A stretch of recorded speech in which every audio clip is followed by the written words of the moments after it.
নমস্কার বন্ধুরা, আজকে আমরা এক বাটি চিরা আর সেদ্ধ আলু দিয়ে দারুণ মজার একটা মুখরোচক নাস্তা করব।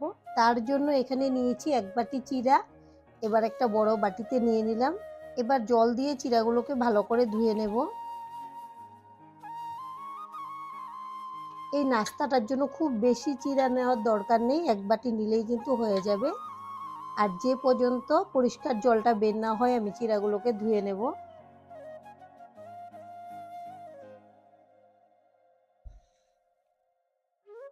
এভাবে আমি জল পাল্টে পাল্টে ধুয়ে নিচ্ছি।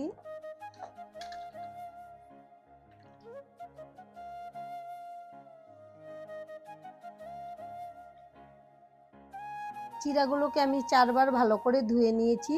আমি পাতলা চিড়েটা নিয়েছি, তাই কিন্তু বেশি ভিজিয়ে রাখার দরকার নেই, এখনই কিন্তু একদম নরম হয়ে গেছে।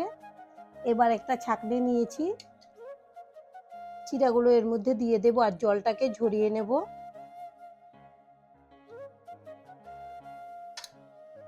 আর এখানে নিয়েছি 2টা সেদ্ধ আলু। এবার আমি আলুর খোসাগুলো ছাড়িয়ে নেব।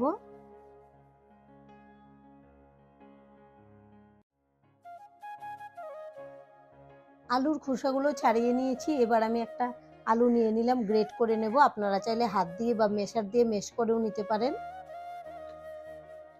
এভাবে গ্রেট করে নিলে খুব তাড়াতাড়ি আলুটা ভেঙে যায়।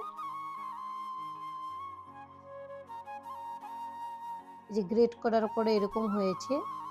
আরেকটা আলু আছে, ঠিক এভাবে আমি গ্রেট করে নেব। আমি আলু 2টাকে গ্রেট করে নিয়েছি। আর এখানে নিয়েছি কিছু কাঁচা সবজি। একটা বড় সাইজের পেঁয়াজকে কুচি করে নিয়েছি, দিয়ে দেব। আর এখানে গাজর খুব মিহি করে গ্রেট করে নিয়েছি। আর অল্প একটু বাঁধাকপি নিয়েছি, বাঁধাকপিটাকে আমি ভাপিয়ে জলটাকে ঝরিয়ে নিয়েছি। আপনারা চাইলে সোজাসুজি এমনিতেও দিতে পারেন যদি খুব মিহি করে কেটে নেন, তবে আমার বাঁধাকপি বা ফুলকপি না ভাপিয়ে রান্না করলে ভালো লাগে না। নিয়েছি ধনেপাতা কুচি আর কাঁচা লঙ্কা কুচি, ঝালটা আপনারা আপনাদের স্বাদ অনুযায়ী কমিয়ে বাড়িয়ে নিতে পারবেন। এবার নিয়েছি কিছু মশলা। এখানে আছে চিলি ফ্লেক্স, জিরে গুঁড়ো, ধনে গুঁড়ো, হলুদ গুঁড়ো, ঝাল লঙ্কার গুঁড়ো, সবকিছু একসঙ্গে দিয়ে দেব। আর এখানে নিয়েছি জোয়ান। অনেক সময় দেখবেন তেলে ভাজা জিনিস খেলে গ্যাসের সমস্যা হয়, এটা দিলে গ্যাসও হবে না, সুন্দর একটা ফ্লেভারও আসবে।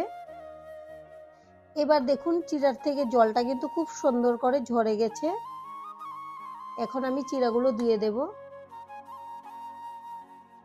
আর এখানে নিয়েছি অল্প ময়দা, এটা বাইন্ডিং এর কাজ করবে, আর যখন আপনারা এটা ভাজবেন ভাঙার ভয়টা থাকে না।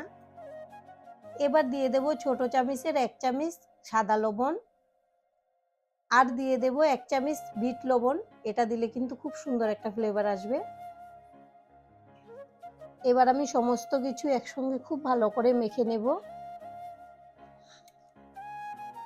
এই নাস্তাটা বানিয়ে আপনারা সন্ধ্যাবেলা যদি টমেটো সসের সঙ্গে পরিবেশন করেন দুর্দান্ত লাগে খেতে, বা চায়ের সঙ্গেও খেতে পারবেন, যার যেরকম ভালো লাগে সব কিছুর সঙ্গে পরিবেশন করে খেতে পারবেন।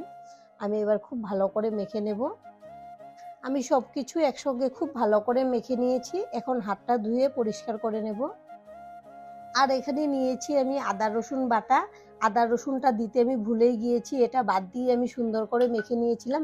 আবারও ভালো করে মেখে হাতটা ধুয়ে নেব। আমি হাতটা ধুয়ে এখন সাদা তেল লাগিয়ে নিচ্ছি 2 হাতে ভালো করে। এবার আমি শেপটা দেব। প্রথমে অল্প একটু নিয়ে নিলাম, গোল করে নিচ্ছি। আর শেপটা আপনাদের যেভাবে ভালো লাগে সেভাবেই দিয়ে দিতে পারবেন, এতে কোনো কিন্তু অসুবিধা নাই যে এরকমই দিতে হবে। আমি প্রথমে গোল করে নিয়েছি, এবার চ্যাপ্টা করে দিচ্ছি। আপনারা কিন্তু ইচ্ছা করলে লম্বা শেপে, চৌকো শেপে সবভাবেই দিতে পারবেন।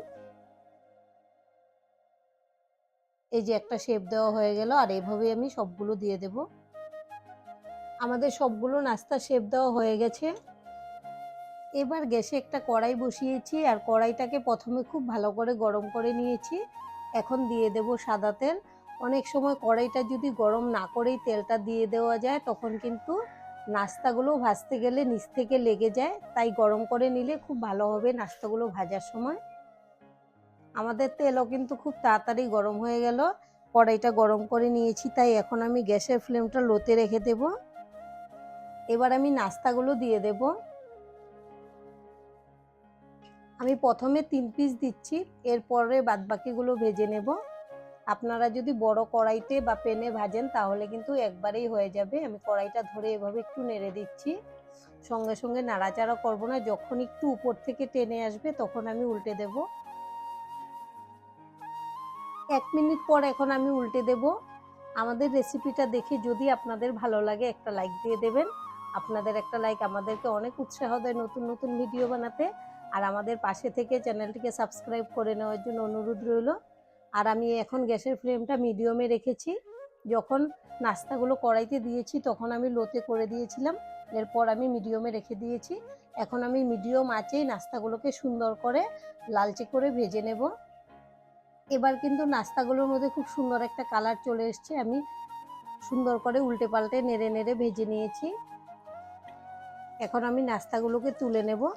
আর এভাবে আপনারা বাড়িতে বানাবেন, আশা করছি বাচ্চা থেকে বড় সকলেরই ভীষণ পছন্দ হবে। আর দেখুন দেখতে কতটা ভালো লাগছে, খেতেও কিন্তু ভীষণ ভালো হয়। আর এভাবে আমি বাদবাকি নাস্তাগুলো ভেজে নেব। আমাদের সবগুলো ভাজা হয়ে গেছে। এখন আমি উপর থেকে ধনেপাতা কুচি দিয়ে দেব। আর টমেটো সসের সঙ্গে পরিবেশন করবেন, খুব ভালো লাগে খেতে। সন্ধ্যের টিফিনে বা বাচ্চাদেরকে স্কুলেও এটা টিফিনে বানিয়ে দিতে পারবেন, সব রকমভাবেই খাওয়া যায়। আর আজকের ভিডিওটা এখানেই শেষ করছি। সবাই ভালো থাকবেন, সুস্থ থাকবেন। সম্পূর্ণ ভিডিও দেখার জন্য অসংখ্য ধন্যবাদ।